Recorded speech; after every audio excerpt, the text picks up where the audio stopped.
அண்மை செய்தியாக பார்த்து கொண்டிருக்கின்றோம்.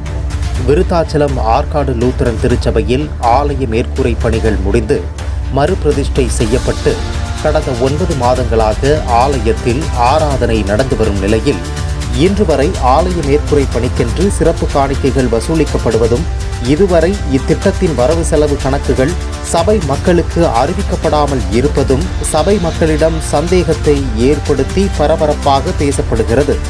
குருசேகர குழு தேர்தல் வரும் நேரத்தில் இனியாவது இதற்கான சிறப்பு காணிக்கை நிறுத்தப்படுமா என்று சபை மக்கள் எதிர்பார்ப்பில் ஆழ்ந்துள்ளனர்.